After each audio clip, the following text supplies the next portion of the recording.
Bonjour à tous, j'espère que vous allez bien. Aujourd'hui nous allons lire la suite de ce livre 365 méditations quotidiennes du Dalai Lama. Donc nous avions déjà lu les 3 premiers mois dans une précédente vidéo.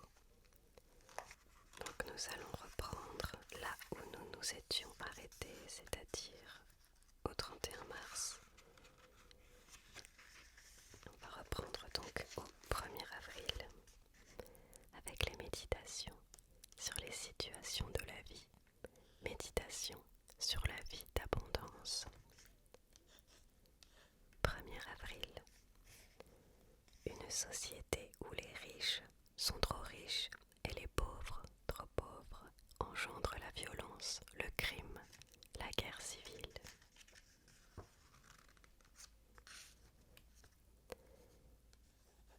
2 avril. Nous sommes tous des êtres sociaux. Quand notre environnement est amical, nous sommes automatiquement en confiance et plus heureux.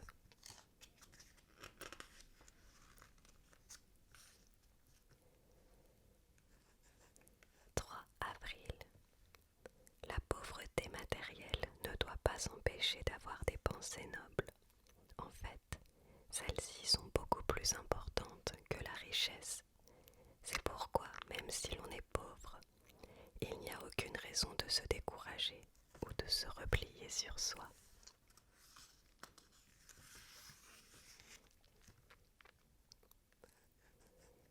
4 avril. En Inde, aux gens de caste inférieure qui combattent pour la reconnaissance de leurs droits, je dis que nous sommes tous des êtres humains, que nous avons le même potentiel et qu'ils ne doivent pas se décourager parce qu'ils sont pauvres et rejetés par les autres castes.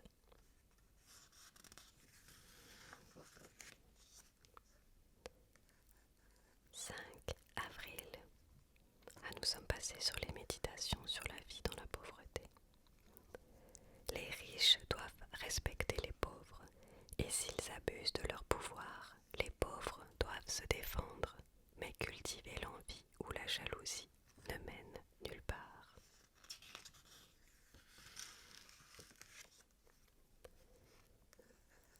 6 avril.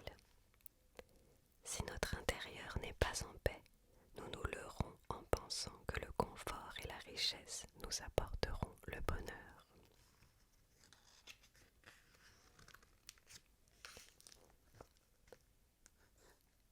7 avril. Si vous êtes victime d'une injustice, battez-vous pour vos droits et faites triompher la vérité, c'est important. Dans les démocraties, le fait que la loi s'applique à tous est un grand avantage, mais gardez toujours une attitude droite et bienveillante.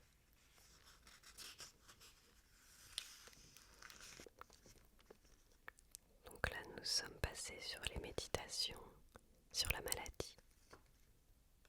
8 avril. Le corps et l'esprit sont étroitement liés et s'influencent l'un l'autre. C'est pourquoi, aussi grave que soit votre maladie, ne perdez jamais espoir.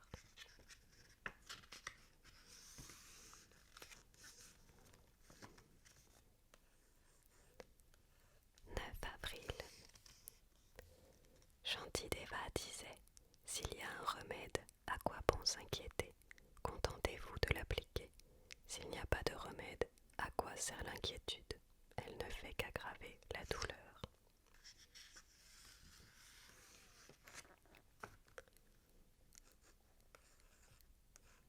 10 avril. La meilleure des médecines est la prévention. Elle est liée à la nourriture et au comportement habituel. C'est sûr, quand on a une vie saine, ça aide à ne pas tomber malade, je suppose. 11 avril. Que l'on mange trop ou pas assez, dans les 2 cas, on finit par tomber malade. Dans notre vie quotidienne, évitons tous les extrêmes.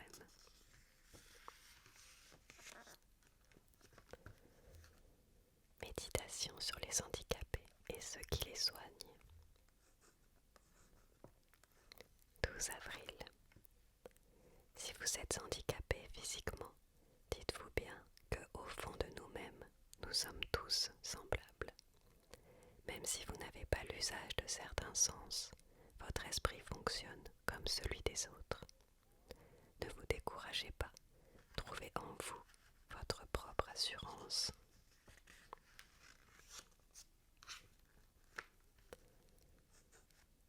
13 avril. Quoi qu'il arrive, ne vous découragez jamais. Si vous pensez « ce n'est pas possible, je n'ai pas toutes mes facultés, je n'y arriverai jamais », vous échouerez. Comme dit le proverbe tibétain, on ne se sort pas de la misère en perdant courage.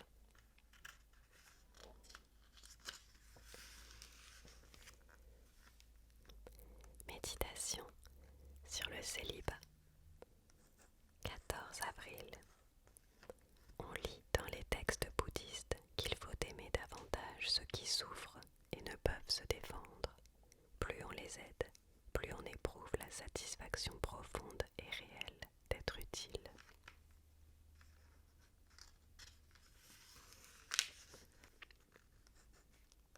15 avril. En règle générale, secourir les autres est la meilleure des activités.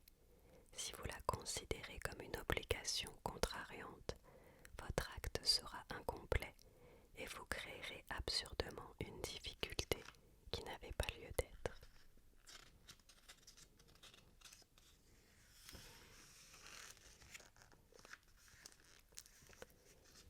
Méditation sur les mourants et ceux qui les assistent. 16 avril. Réfléchissons au caractère inéluctable de la mort. Reconnaissons qu'elle fait partie intégrante de la vie ayant nécessairement un début et une fin. Il est vain de vouloir y échapper.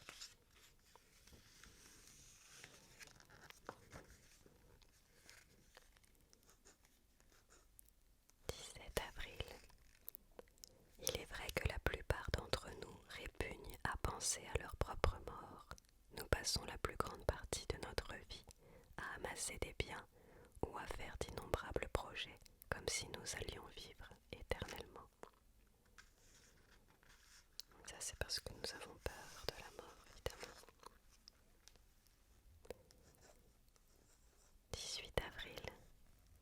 Quand les fonctions vitales cessent, le niveau grossier du mental se dissout et la conscience subtile, qui n'a besoin d'aucun support physique, se manifeste, offrant une chance unique aux pratiquants aguerris de progresser vers l'éveil.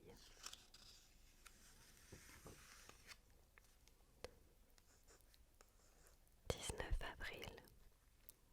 Si vous êtes croyant au moment de mourir, dites-vous que même s'il est triste d'arriver à la fin de sa vie, Dieu doit avoir ses raisons. Il y a là quelque chose de profond que vous êtes incapable de comprendre.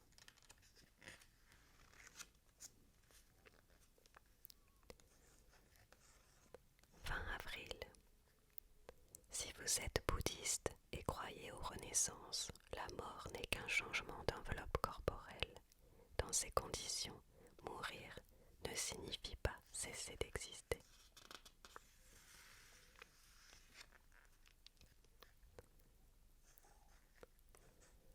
21 avril. La nature de l'éphémère que nous enseignent les 4 nobles vérités est très subtile. Il s'agit de la nature transitoire de l'existence.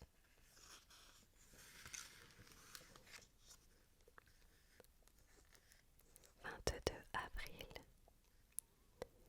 La méditation sur les degrés plus grossiers de l'éphémère nous fait considérer notre présent comme précieux et nous fait nous attacher démesurément à la seule durée de notre propre vie.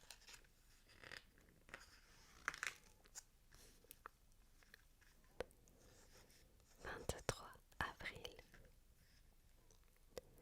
Pour le croyant, qu'il admette ou non les renaissances, l'idéal au moment de la mort est de maintenir son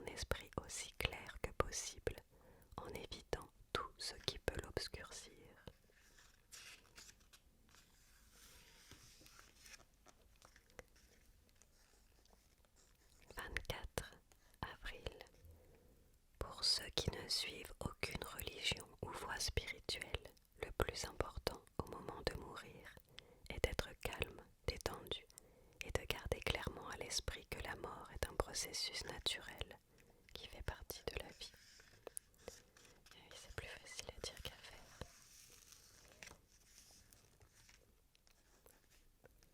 25 avril. Si vous assistez un mourant, adoptez l'attitude la plus adaptée à sa personnalité, à la nature de sa maladie. Faites tout pour l'aider à se détendre en créant autour de lui un climat paisible.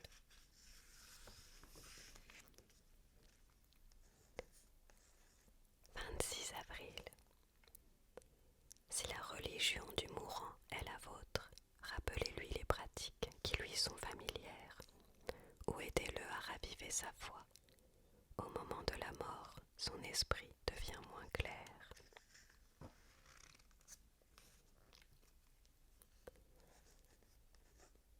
27 avril.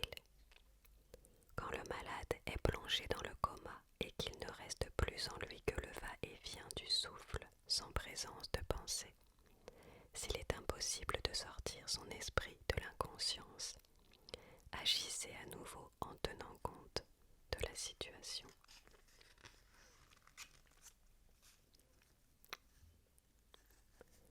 28 avril. Selon le bouddhisme, s'il faut tout faire pour éviter au mourant de souffrir, il n'en reste pas moins que celui-ci ne peut échapper à la souffrance qu'il a lui-même engendrée.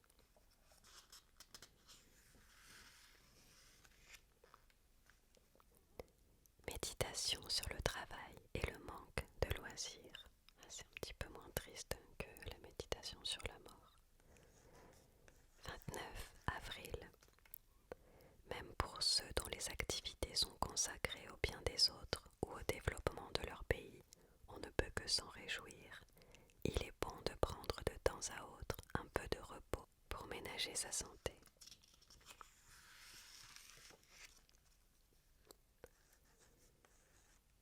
30 avril. Si cette activité frénétique ne vise qu'à satisfaire des ambitions personnelles et si en fin de compte on s'épuise et on ruine sa santé, cela revient à se détruire soi-même pour rien.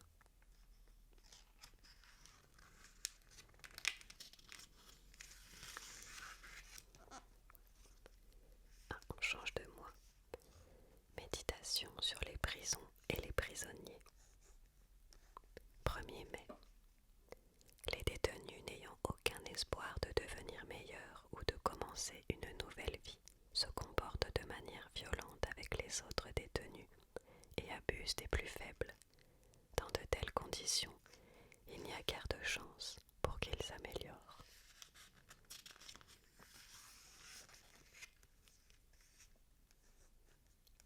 2 mai. Lorsqu'un chef de guerre tue des milliers de gens, on l'appelle héros. Mais si un être complètement désemparé tue quelqu'un, on le traite de meurtrier, on l'emprisonne ou même on l'exécute.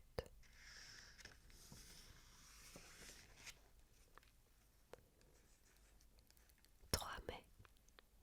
Certains s'approprient des sommes colossales et on ne les poursuit pas. D'autres volent quelques billets par désespoir et on les traîne en prison, les menottes aux mains.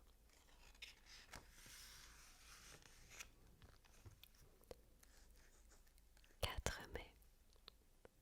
Les malfaiteurs ont succombé à l'ignorance, au désir et à la colère, des maladies qui nous affectent nous aussi à des degrés simplement différents. Notre devoir est de les aider à guérir.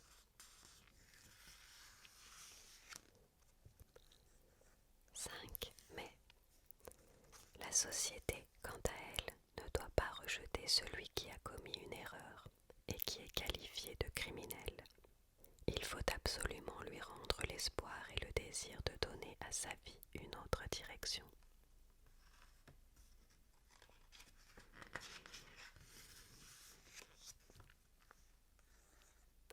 6 mai. Les prisonniers sont heureux de voir croire qu'on les aime et qu'on s'occupe d'eux, au bout d'un certain temps, ils deviennent des êtres satisfaits, ayant confiance dans les valeurs humaines et capables de vivre dans la société.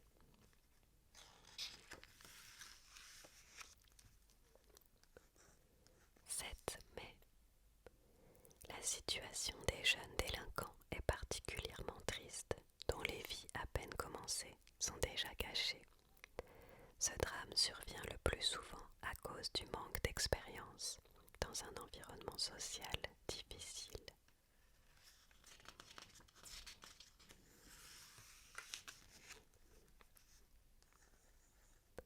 8 mai. Le principal conseil que je donnerai aux jeunes délinquants et à tous les détenus est de ne jamais se décourager, de ne jamais perdre l'espoir de devenir meilleurs. Nous sommes tous capables de changer.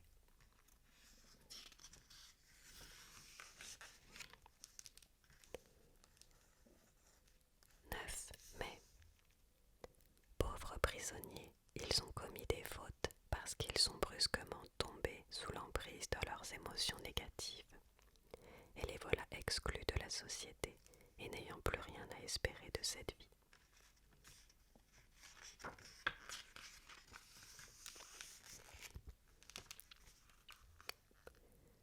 Méditation sur l'homosexualité.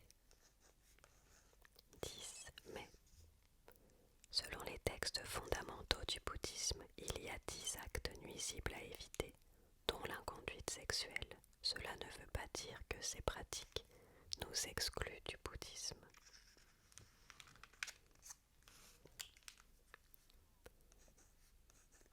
11 mai.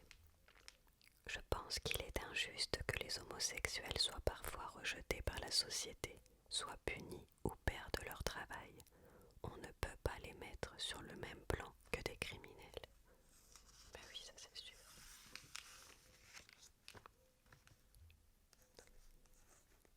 12 mai. Selon le bouddhisme en général, l'homosexualité constitue surtout une faute par rapport à certains préceptes, mais elle n'est pas nuisible en soi, contrairement à certains actes qui font souffrir autrui.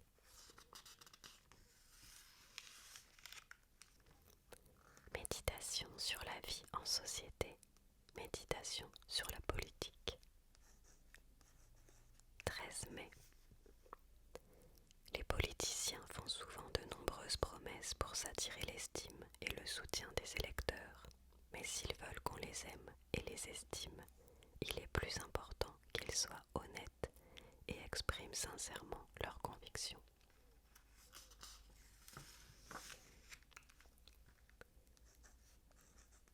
14 mai. La franchise est une qualité essentielle. Il est important de s'en tenir à ses convictions sincères et de les exprimer, quelles que soient les circonstances.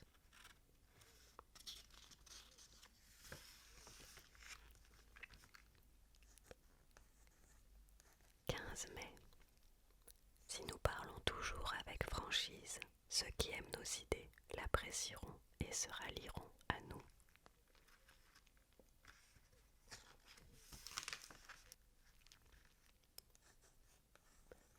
16 mai. Quand on occupe un haut poste, notre influence est grande. C'est alors qu'on doit être le plus conscient de ses pensées et de ses motivations si l'on ne veut pas perdre le sens de sa mission véritable.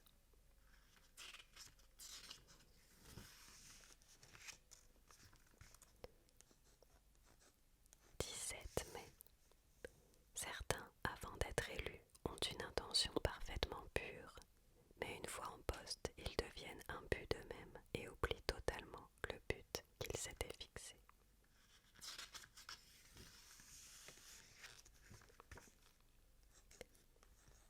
18 mai. De nos jours, les gens disent que la politique est sale. En fait, elle n'a rien de sale en soi. Ce sont les hommes qui la rendent ainsi.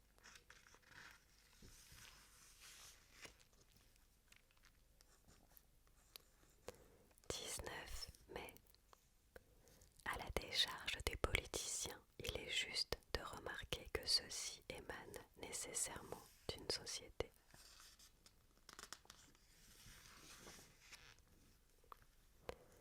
Méditation sur la justice. Fin mai. Le bon fonctionnement d'une société n'est possible que grâce aux lois et à ceux qui les font appliquer. Si ces derniers, qui sont les gardiens de la justice et des biens, ne sont eux-mêmes pas intègres, le système devient injuste. Et c'est malheureusement souvent le cas, je crois. 21 mai. Entre avorter pour des raisons sérieuses et avorter parce que la venue d'un enfant nous empêcherait de partir en vacances, il y a une différence appréciable. Il serait bon d'étudier ce sujet en détail afin de définir des cas précis et de pouvoir dire clairement dans tel cas l'avortement est interdit, dans tel autre il est autorisé.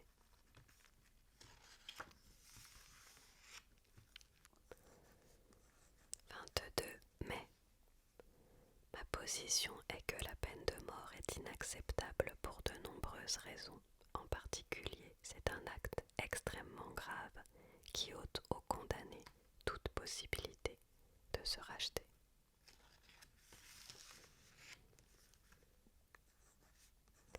23 mai.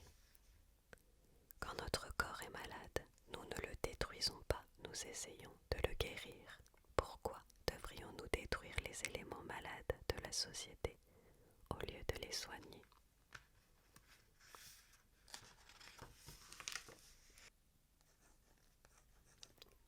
24 mai.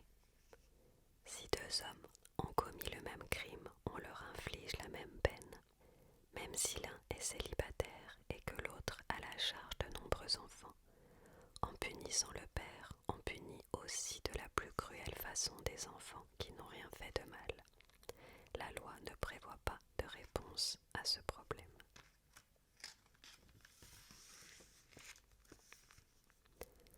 Méditation sur l'avenir du monde. 25 mai. Nous sommes tous concernés, tous responsables des problèmes du monde. Agissons tous à notre niveau, coopérons avec les autres, discutons des problèmes, incitons les responsables à agir de façon positive. 26 mai. Certains me prennent pour une sorte de prophète. Je parle simplement au nom des innombrables humains qui souffrent et qui n'ont pas le pouvoir de s'exprimer. 27 mai. Je suis convaincue que le progrès ou le déclin de l'humanité repose en bonne partie sur les éducateurs et les enseignants, et que ceux-ci ont donc une lourde responsabilité.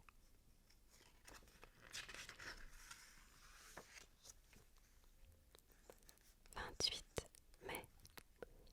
Si vous êtes enseignant, efforcez-vous de ne pas seulement transmettre un savoir, éveillez aussi l'esprit de vos élèves aux qualités humaines fondamentales, comme la bonté, la compassion, la capacité de pardonner ou l'esprit d'entente.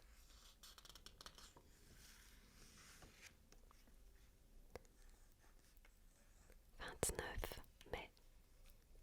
Apprenez-leur à dialoguer, à résoudre tous les conflits de manière non violente, à ne pas voir les choses d'un point de vue étroit, à ne pas penser qu'à eux, mais à prendre conscience que tous les êtres ont les mêmes droits et les mêmes besoins.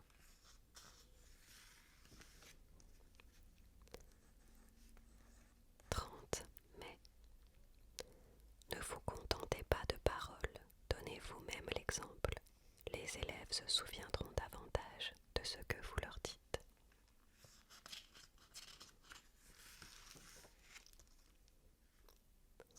Méditation sur la science et la technique. 31 mai. Les applications de la génétique ou de la physique nucléaire peuvent être extrêmement bénéfiques ou extrêmement nuisibles. Il est souhaitable que dans ces disciplines, les scientifiques se sentent responsables de leurs travaux et ne ferment pas les yeux sur les catastrophes possibles qu'ils peuvent entraîner.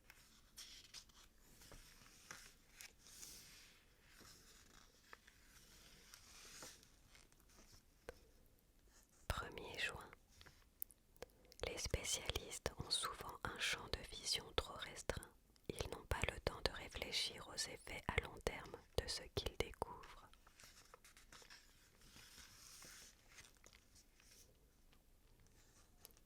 2 juin. Je ne peux que condamner l'emploi de fœtus humains à des fins d'expérience, et en tant que bouddhiste, la vivisection et toute autre pratique cruelle envers des êtres sensibles, même dans un but de recherche.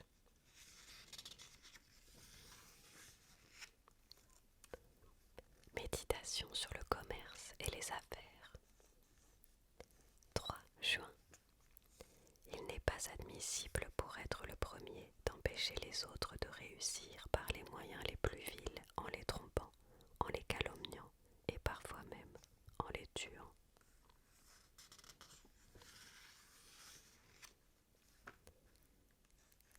4 juin. Songeons que nos concurrents sont aussi des êtres humains qui ont les mêmes droits et les mêmes besoins que nous.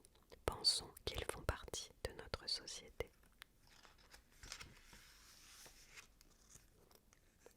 5 juin. La seule attitude combative acceptable, c'est de reconnaître ses propres talents et de travailler avec une détermination inébranlable en se disant « Moi aussi, je suis capable, même si personne ne m'aide, je réussirai. »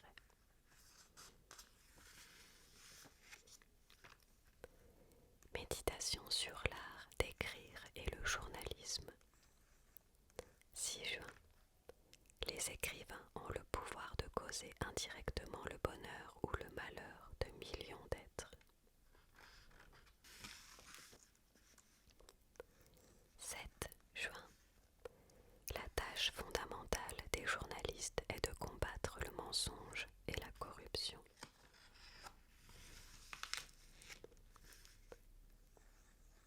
8 juin.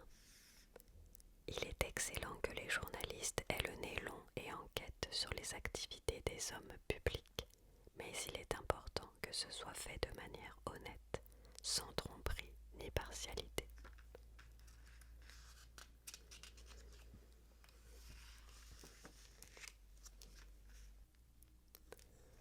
9 juin. Les journalistes doivent aussi mettre en valeur et promouvoir les qualités humaines fondamentales. Généralement, ils ne s'intéressent qu'à l'actualité brûlante, surtout si elle est horrible.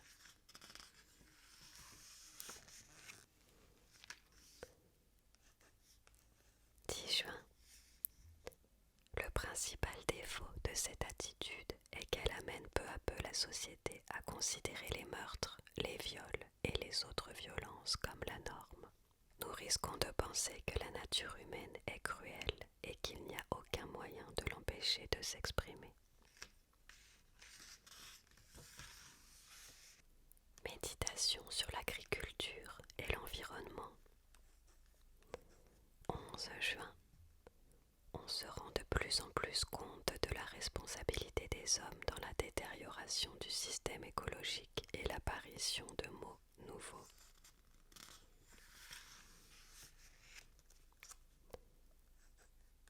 12 juin. Je pense qu'on devrait faire beaucoup moins usage de produits chimiques dans l'agriculture et se mettre le plus possible en harmonie avec les processus naturels. Je suis bien d'accord. 13 juin. Tous les êtres sensibles ont le droit de vivre. Lorsqu'on utilise les animaux de manière abusive dans le seul but de faire du profit, on n'en est pas moins en contradiction avec les valeurs morales élémentaires.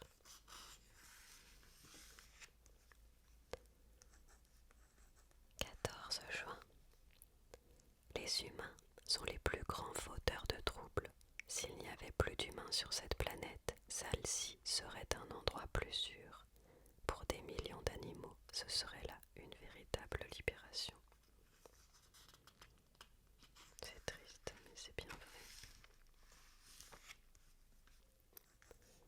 15 juin. Il est toujours dangereux d'ignorer la souffrance d'un être, quel qu'il soit, même s'il nous apparaît nécessaire de le sacrifier pour être utile au plus grand nombre.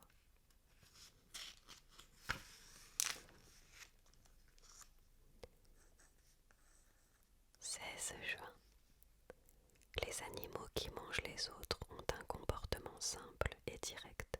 Quand ils ont faim, ils tuent. Quand ils n'ont pas faim, ils ne tuent pas. On est loin de l'attitude des hommes qui abattent des millions de vaches, moutons, poulets et autres, juste pour le profit.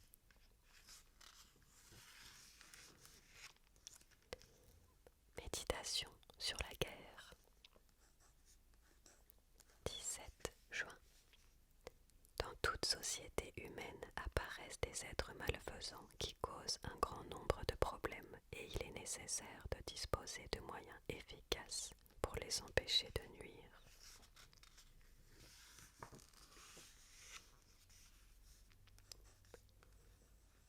« 18 juin.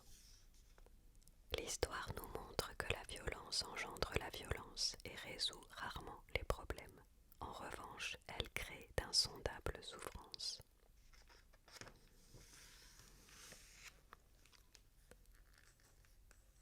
19 juin. Aujourd'hui, la guerre est devenue froide et inhumaine. Les armes modernes permettent de tuer des milliers d'êtres sans prendre de risques soi-même, ni voir les souffrances qu'on a provoquées.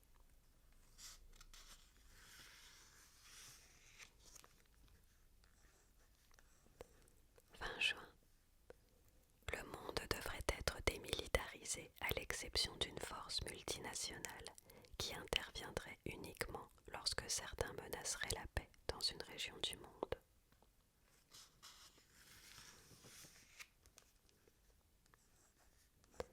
21 juin.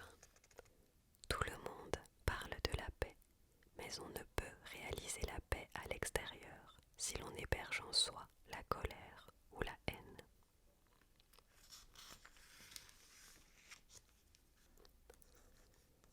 22 juin. Un certain nombre de pays consacrent des sommes colossales au développement de ces armes. Tant d'argent, d'énergie, de talent sont gaspillés, alors que les risques de dérapage ne peuvent qu'engendrer de plus en plus de peur.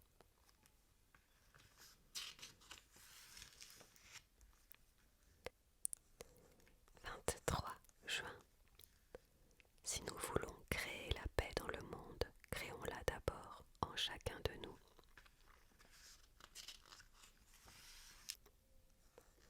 24 juin.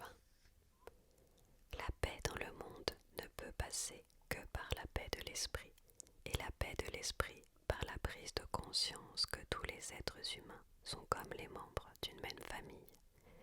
Malgré la diversité des croyances, des idéologies, des systèmes politiques et économiques.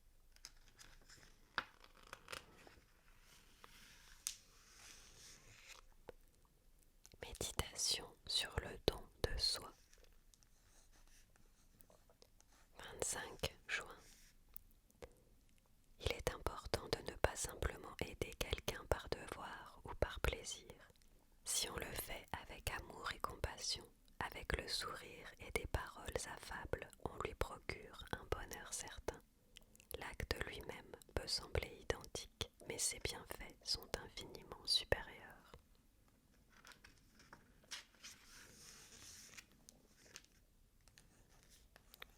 26 juin. Si vous êtes médecin, ne soignez pas les malades par routine ou par obligation. Ces derniers pourraient avoir l'impression qu'on ne se préoccupe pas réellement d'eux, qu'on ne les examine pas avec assez d'attention ou qu'ils sont traités comme des cobayes.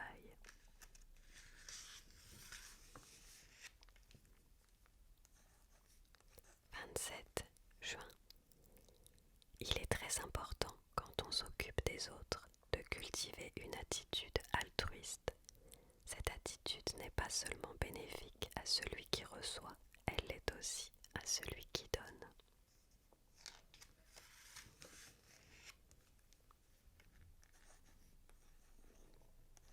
28 juin. Plus nous sommes concernés par le bonheur des autres, plus nous construisons en même temps le nôtre.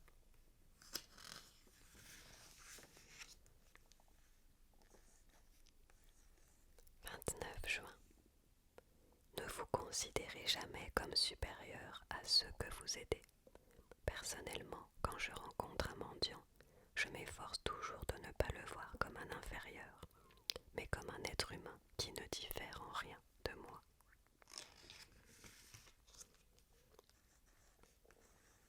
30 juin. Quand vous aidez quelqu'un, ne vous contentez pas de résoudre ses problèmes immédiats en lui offrant de l'argent par exemple. Donnez-lui aussi les moyens de résoudre ses problèmes lui-même. Nous avons lu avril, mai et juin. Donc nous allons nous arrêter là pour aujourd'hui et on reprendra la suite dans une prochaine vidéo dans quelques